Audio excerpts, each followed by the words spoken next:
গরম গরম চায়ের সাথে খাওয়ার জন্য একেবারে ইউনিক একটা ক্রিস্পি নাস্তা আপনার রান্নাঘরে হাতের কাছে থাকা মাত্র দুটো উপকরণ দিয়ে। সময় লাগবে মাত্র 10 মিনিট।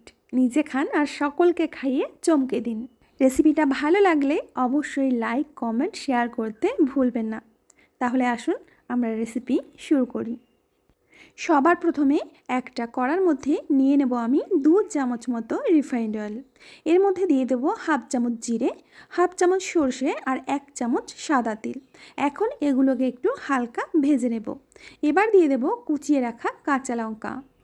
সমস্ত কিছু একসাথে আবারও ভেজে নেব। এবার দিয়ে দেব কিছুটা কারি পাতা, কাছে যদি না থাকে স্কিপ করতে পারেন। সমস্ত কিছু ভেজে নিয়ে এখন এর মধ্যে দিয়ে দেব জল। জলটা অবশ্যই একটা বাটি বা কাপ মেপে দেবেন। আমি 1 বাটি আর হাফ বাটির একটু বেশি, মানে পৌনে 1 বাটি জল দিয়েছি। স্বাদ মতো লবণ দিলাম। এবার এই জলটাকে গরম করে নেব, মানে একটু জাল করে নেব। নাস্তাটা বানানোর জন্য আমাদের আর লাগছে সুজি। এখানে 1 বাটি আমি সুজি নিয়েছি। সুজিটাকে এখন মিক্সিং গ্রাইন্ডারে করে একটু গুঁড়ো করে নেব। সুজি মোটা দানার হোক বা সরু দানার, আপনারা কিন্তু এরকম মিক্সিতে একটু ঘুরিয়ে পাউডার করে নেবেন। তো আপনাদের আমি দেখিয়ে দিচ্ছি, ঠিক এরকম একটা পাউডার তৈরি হয়েছে। এদিকে আমাদের জলটা মোটামুটি ওই 2 মিনিট মতো জাল করা হয়ে গেছে। এখন এর মধ্যে অল্প অল্প করে সুজির গুঁড়োটা দিয়ে দেব। আর এই মুহূর্তে একদম গ্যাসের আঁচটাকে লো করে রাখতে হবে, না হলে কিন্তু সুজিটা কাঁচা থেকে যাবে আর দলা পাকিয়েও যেতে পারে। লো আঁচেই আমরা সুজিটা রান্না করে নেব। তো দেখতেই পাচ্ছেন সুন্দর একটা ডো তৈরি হয়ে গেছে। এখন একটা প্লেটের মধ্যে নামিয়ে নেব।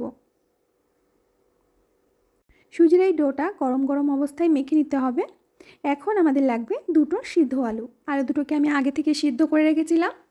এখন একটা গ্রেটারের সাহায্যে আলু দুটোকে গ্রেট করে নেব। চাইলে আপনারা আলাদা করে আলুটা মেখে নিয়ে তারপর মিশিয়ে নিতে পারেন। এখানে 1 বাটি সুজির জন্য বড় সাইজের দুটো আলু লাগবে। আর এখানে 200 গ্রাম প্যাকেটের 1 প্যাকেট সুজি ছিল। তো আলুটাকে আমি গ্রেট করে দেওয়ার পর এর মধ্যে দিয়ে দিচ্ছি কিছুটা ধনেপাতা কুচি। এখন সমস্ত কিছু খুব ভালো করে মেখে নিতে হবে। এখানে আপনারা চাইলে কিছুটা চিলি ফ্লেক্স অ্যাড করতে পারেন, তাহলে ঝালটা একটু বেশি হবে। তবে আমি যেহেতু বাচ্চাদের জন্য বানাচ্ছি, ঝাল এখানে বেশি দেব না। সুজির ডোটাকে একদম সফট করে মেখে নিয়েছি। এখন এখান থেকে অল্প করে ডো নিয়ে নেব। নাস্তা বানানোর 2 ধরনের পদ্ধতি আমি আপনাদের দেখিয়ে দিচ্ছি। আপনারা প্রথমে এরকম গোল করবেন, গোল করে এরকম একটু লম্বা করে নেবেন। আমি যেমনটা দেখাচ্ছি এরকমই করতে হবে, এর কোনো মানে নেই। আপনারা আপনাদের পছন্দ মতো আকার দিয়ে নাস্তাটা তৈরি করতে পারেন। এখন চাকু দিয়ে মাঝ বরাবর এইভাবে কেটে দেব। তারপর হাত দিয়ে একটু চেপে চেপে এটা সুন্দর করে দিতে হবে। তো দেখুন বন্ধুরা, একটা আমাদের তৈরি হয়ে গেছে। আপনারা আরও একভাবে তৈরি করতে পারেন, সেটা হলে কিন্তু বানাতে আরও সুবিধা হবে আর খুব তাড়াতাড়ি হয়ে যাবে। বেশ খানিকটা ডো নিয়ে আমি কিচেন স্ল্যাবের পরে এইভাবে লম্বা করে বড় করে নেব। আপনারা চাইলে একসাথে 2টো 3টে এইভাবে লম্বা লম্বা করে নিতে পারেন। এরপরে আমরা একটা চাকু দিয়ে কেটে নিচ্ছি সমান মাপের করে। এতে করে কিন্তু খুব তাড়াতাড়ি আমাদের নাস্তাগুলো কাটা হয়ে যাবে। আর সবথেকে মজার কথা হলো এটা যে এই নাস্তাটা আপনারা বানিয়ে 10 থেকে 15 দিন রেখে খেতে পারবেন, নষ্ট হবে না। তবে আমি যেভাবে দেখাবো ঠিক সেইভাবে স্টোর করবেন। নাস্তাটাকে কেটে নিয়ে আমি একটা সুন্দর শেপ দিয়ে নিয়েছি। এটা না করলেও কিছু হবে না, তবে করলে সুন্দর লাগে দেখতে আর কি। তো একে একে সবকটি নাস্তা আমি আগে তৈরি করে নেব।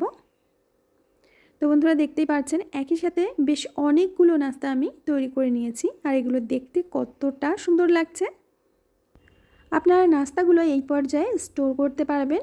যে কোনো একটা কৌটায় ভরে আমি এরকম একটা কন্টেনার নিয়েছি। কন্টেনারের মধ্যে আমি বেশ কিছু নাস্তা দিয়ে ভালো করে মুখটা আটকে দেব। এখন এই কন্টেনারটা আপনারা ফ্রিজের মধ্যে রেখে দিন 10 থেকে 15 দিন। ভেজে ভেজে কিন্তু খেতে পারবেন যখন মন চাইবে।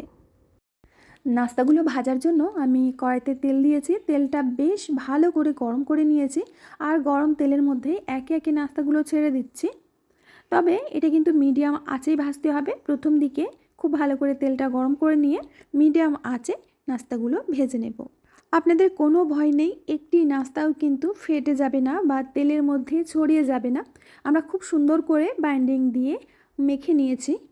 আর এগুলো ভাজতে মাত্র 4 থেকে 5 মিনিটই সময় লাগবে।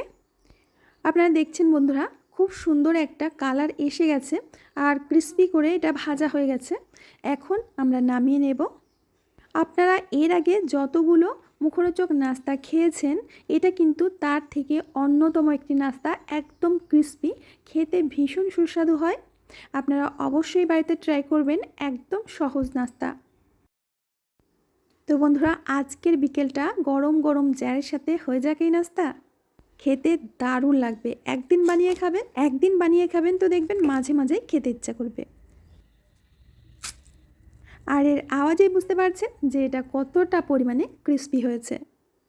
একটু চাট মশলা উপর থেকে ছড়িয়ে দিয়ে খুব সুন্দর করে কোট করে নেব, তাহলে এটা খেতে আরও বেশি টেস্টি লাগবে। গরম গরম চা হোক বা কফি, সন্ধ্যাটা কিন্তু জমেই যাবে। তো আশা করছি বন্ধুরা, আজকের রেসিপিটা আপনাদের ভীষণ ভীষণ ভালো লেগেছে। ভালো লাগলে please please please like, comment, share করবেন, আমার পাশে থাকবেন। চ্যানেলটিকে যদি এখনও না সাবস্ক্রাইব করে থাকেন, অবশ্যই সাবস্ক্রাইব করে আমাকে এগিয়ে যেতে সাহায্য করবেন। তো বন্ধুরা, আজ আমি এখানেই বিদায় নেব। আবার আসবো নতুন রেসিপি নিয়ে। ততক্ষণের জন্য সবাই ভালো থাকবেন, সুস্থ থাকবেন।